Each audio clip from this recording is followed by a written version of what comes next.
What's up, guys? Matt Moda here to give you a betting preview and some best bets for the Rams versus Eagles on Sunday. Pretty big game, obviously rematch of the divisional round of the playoffs last year. The game in the playoffs that the Eagles came the most close to losing. Thank you to Jalen Carter for that sack, basically to win them the game. Now, the Eagles play host to the Rams week 3. The Eagles are 2-0. They sit at, again, with 2-0 record. The Rams also at 2-0 and have looked really, really good. The spread here is kind of interesting. It opened at Rams plus 4.5, quickly moved, like literally within the next day, moved down to Rams plus 3.5. And there are even some books out there that have Rams plus 3. Now we're going to talk about all that stuff. The over-under is a pretty low one, 44.5 or so for the over-under. This is all at BetMGM. Make sure to go to BetMGM, sign up using the promo code CROSSING to take advantage.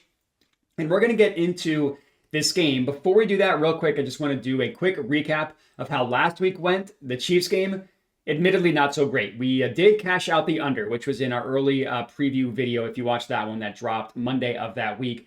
The player props, not so much. I took 3 overs in a game in which the offenses couldn't do anything, and I got burned for it. Jahan Dotson, Juju Smith-Schuster, A.J. Brown, none of them hit their receiving yardage prop. Pretty gross game for all involved. Now we head to this game against the Rams. I actually do have a play on the spread that I'm going to talk about, and then I have 2 player props as well. So it's going to be 3 total plays to lock in. And even though I'm an Eagles fan, this is a Philly sports channel, I think the Rams cover the 3.5 point spread. I'm not going to tell you one way or another, do they actually win the game outright? I would not be shocked if they did, but I do like getting the field goal in favor of the Rams. Now you look at this game, the Eagles are 2-0, the Rams are 2-0.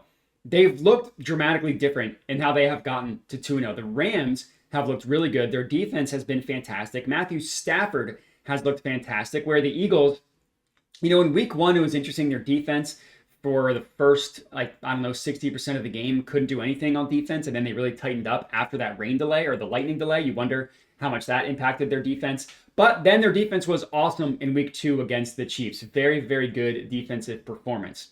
The issues on the Eagles, it really just stems from their offense. And even if you look at a lot of advanced metrics from week 1, their offense graded out pretty well. Obviously, that was not their passing game. Their running game was bottled up a little bit. A lot of it was Jalen Hurts with his legs, and the Chiefs did a good job stopping Hurts' running in that second game.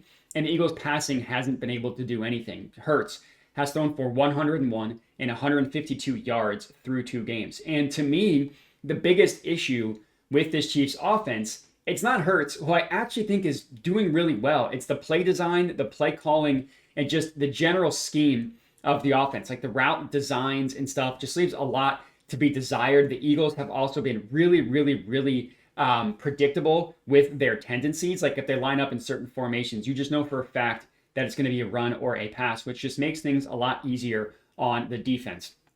And again, I actually think Hurts has been playing really well. If you watch the games, which I'm not going to be a watch the tape guy, but you cannot just look at the stats when it comes to Jalen Hurts. Like he's making good decisions with what's available to him.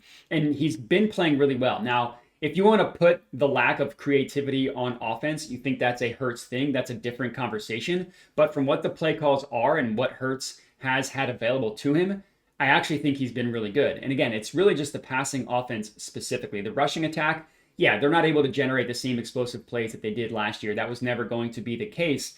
But you hoped that they could kind of withstand that, or be able to not have it need to be as explosive as last year if the passing game could pick up the slack, which it hasn't been the case. As I mentioned, Hurts has thrown for 101 and 152 yards. It's really been gross with their offense. Now, obviously, the biggest headline in all of Philadelphia is the lack of production for A.J. Brown. That's a really big concern. They got to get A.J. Brown going. And to me, that again, it's a coaching thing. They had him run like 9 of his 10, or all of his targets except for 1 were within 10 yards of the line of scrimmage. Like he basically ran slant routes and 1 deep route, and that was that. They have to be more creative with him. The other side of the ball, defensively, I think the Eagles were really good last week. They didn't look so great in week 1. Last week, they were fantastic. Now, again, there's always 2 sides to that, and if you want to say that that the Chiefs offense is broken, it has more to do with that than it does the Eagles defense being good. That's fine. Obviously, the Eagles defense was awesome last year, but they were not so good in week 1, and they got some new faces. But the real weakness on the Eagles defense, if they have one, is their secondary. It's that cornerback 2 spot and it's that second safety spot with either Drew Makuba or Sidney Brown. Now, Makuba had some highlight plays last week against the Chiefs, also had some coverage busts as well.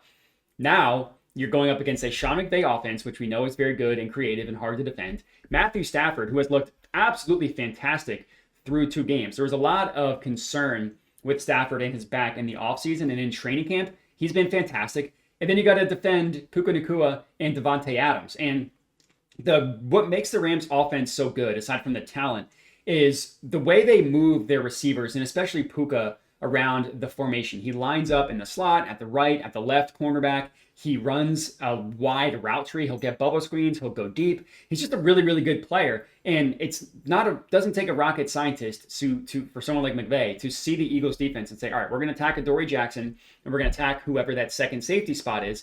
And I could see both of their receivers having a lot of success against the Eagles. And you look at Puca Nacua specifically, played really well against the Eagles last year. In those 2 games, when last year, the Eagles defense, you watch those games and you wonder how the heck a team can even complete a pass on them. Puca was really, really good. In the regular season game against them, he had 117 yards.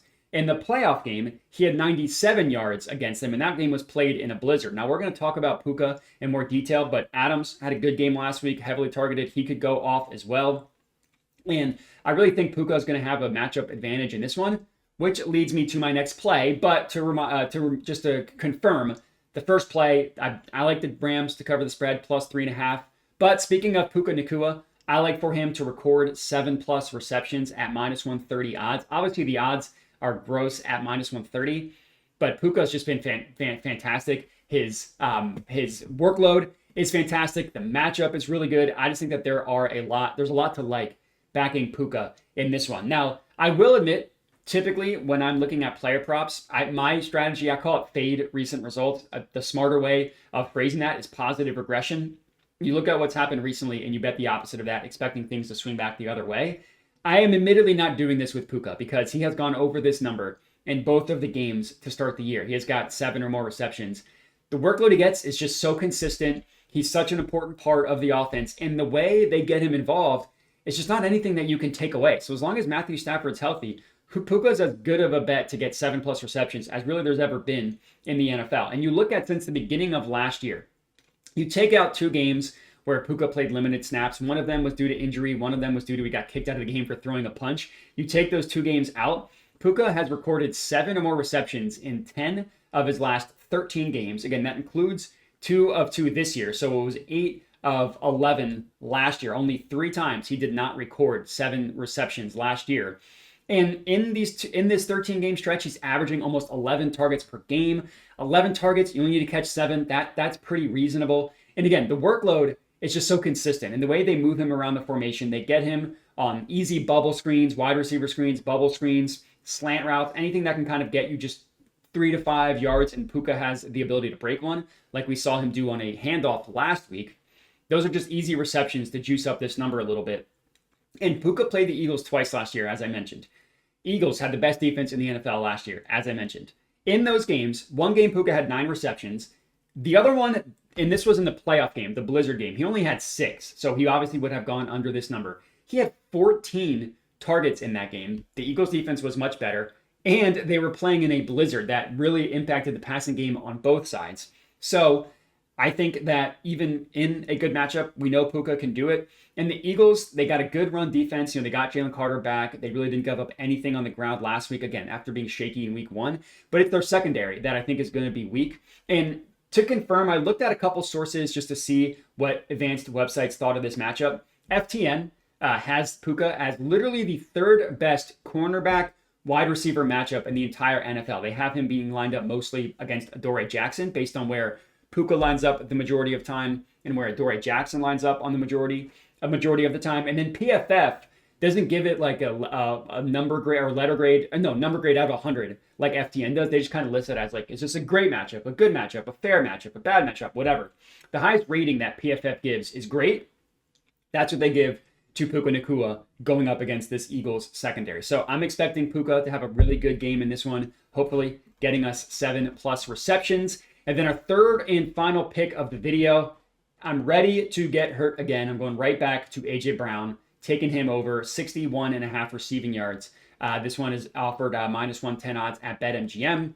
Yes, I was on AJ last week and he burned us. He had 27 receiving yards. It was gross. I really can't say anything other than, yeah, it's been a terrible start for AJ Brown. I can't give you like, oh, actually, based on this advanced stat, AJ Brown actually hasn't been bad. That's not the case. The only really positive that I can give AJ Brown in the first 2 games is that his separation score was terrible in week 1, was among the best that Fantasy Points has charted in week 2. He had a very, very good win rate and separation score. So physically, even though the routes were very uninspiring, physically, AJ Brown looked really good last week, according to Fantasy Points. Now, I just mentioned all the concerns I have about the Eagles passing game. Their route concepts leave a lot to be desired. Hurts has only attempted 3 passes above or beyond 10 yards from the line of scrimmage. It's just insane how little the Eagles are throwing the ball down the field. They're being incredibly predictable with their run pass tendencies. Like if they line up in pistol, they're running it like 90% of the time. If they line up 2 tight ends, they're going to run majority of the time. It's just, and they only have 2x2 wide receiver sets. They're really not doing anything creative. Maybe they're going to continue to do that. I have a hard time believing, and I'm expecting this passing game to get going, even though I do think the Rams cover the spread. I do think that just the workload for AJ Brown is going to be good. And it's not like we don't have a long sample size of knowing just how good AJ Brown is as a member of the Eagles. We can even go back to the 2023 season. There's a lot of talk after the week 2 about AJ Brown. He only had 29 yards in week 2. There's a lot of chatter. There's a clip on in that game in week 2. There's a clip of him and Jalen Hurts, or mostly him yelling at Jalen Hurts on the sideline. After that game, AJ Brown ripped off 5 straight games with 125 receiving yards. Now, I'm not telling you he's going to get to 125 tonight, but we have a long enough and wide enough sample size to know how good AJ Brown is in this offense. If we if we look at the last 2 regular seasons and even still include these 2 games, AJ Brown goes over this number in over 60% of his games with the Eagles. That does not include the 2022 season when AJ Brown was fantastic, but it's so long ago at this point. Even if we go back to last year, which is the most comparable situation to this year, when you look at like how the Eagles want to play, having a really good run defense, AJ Brown still has gone over this number still went over this number in 11 of 17 games last year. He's also performed really well in this specific matchup against the Rams. He's played them 3 times over the last 2 years. It was twice last year, once the year before that. And again, he's performed well last year in the 2 games against the Rams. The first game, 109 receiving yards, 6 receptions on 7 targets. A beautiful AJ Brown game. Scored in that game as well. He did miss it the second time around. He had 7 targets in that game, which is a healthy number, but that was the same Blizzard playoff game that I already referenced that just kind of killed a lot of passing in that game.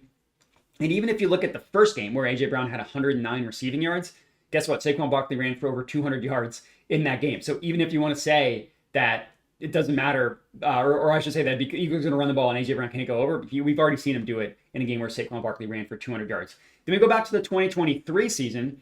AJ Brown had 127 yards against the Rams. Now, the Rams have a good defense. They have a really good pass rush, really good defensive line.